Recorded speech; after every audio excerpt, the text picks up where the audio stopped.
Well, good evening. It's still the 16th day of July 2021. The EPA, the Environmental Protection Agency, an agency created by Richard Nixon, who also created the DEA. And it was created to fight pollution. It's principally a regulatory agency. They provide that Congress gives the enabling legislation, and then they created an agency, EPA, that has regulatory authority as to what people can blast into the atmosphere or dump into the water or everything to do with pollution. But one thing I didn't know, and this is something you may know more about it than I do, they have their own special agents, their own criminal investigators, and they are hiring. So this is a short little video which we have a little clip from the EPA of a young lady, or everybody's young to me, who's a special agent with the EPA, and she talks about her job.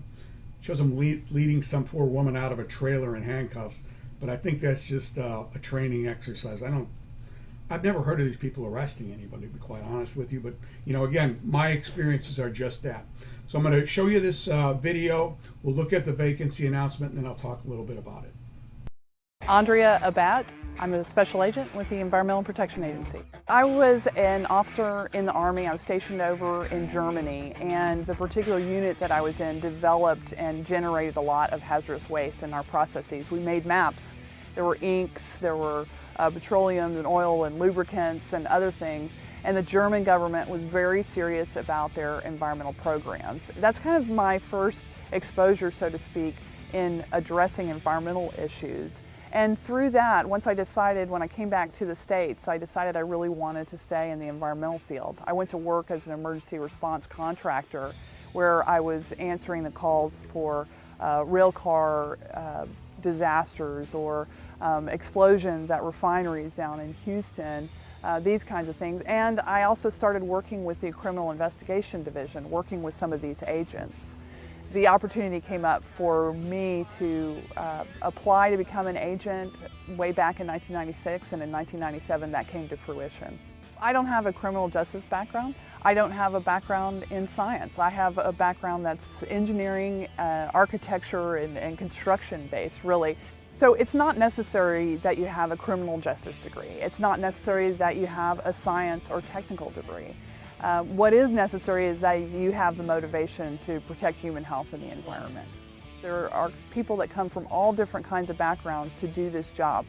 That's part of the reason that the training programs are so important, and particularly our training that's ongoing for us to continue to thrive and learn the best way to meet these environmental crime challenges.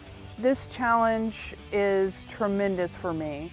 Knowing when you go home at night and you lay your head down on the pillow that you've done something that is helping generations to come. There's nothing more gratifying than the work that I do right now, and I wouldn't want it any other way.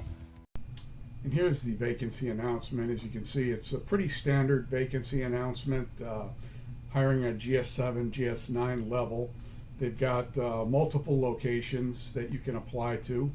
So, Washington, Chicago, Boston, New York, Philadelphia, Seattle, Dallas, Cincinnati, North Carolina, Kansas, Atlanta, and Denver. There's no relocation expenses that are allowed. You can go up to a GS13, and basically they do criminal investigative work.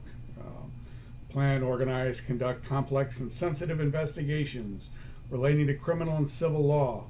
Perform investigative projects, interview witnesses and subjects, administer oaths, provide constitutional rights warnings when necessary. I don't think it's all that necessary. I never hear of them arresting anybody. Obtain statements, carry firearms on duty, make arrests, and do search and seizure warrants. And they also work with, if there's allegations of criminal, civil, or administrative misconduct with companies that do business with the government, or with the EPA, or in EPA itself.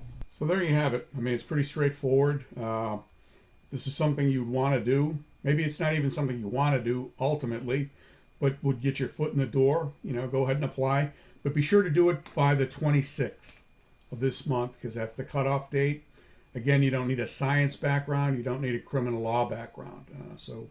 And if you can apply at the GS7 level and substitute education for experience, and that's I think this is like a recent graduate type solicitation.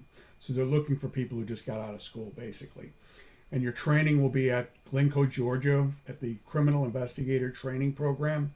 And then after that, you go to your duty station, and I'm sure they'll give you some in-service training or whatever. But the requirements, there's a interview that you go through, a background, and a medical exam. I don't see anything about any PT tests, no psychologicals, no polygraph that they put in there, in their vacancy announcement. So please go back and read the vacancy announcement if this interests you, and be sure to get your application in if it does. Thank you so much for watching and your kind comments. And if you have a resume or something like that, just send it to me, and I'll look at it. Let me know what job you're looking for, and so on and so forth. And if I can steer you in the right direction, I will. Sometimes I can't steer myself in the right direction, but I'll try to help you as best I can. Okay. Thank you very much.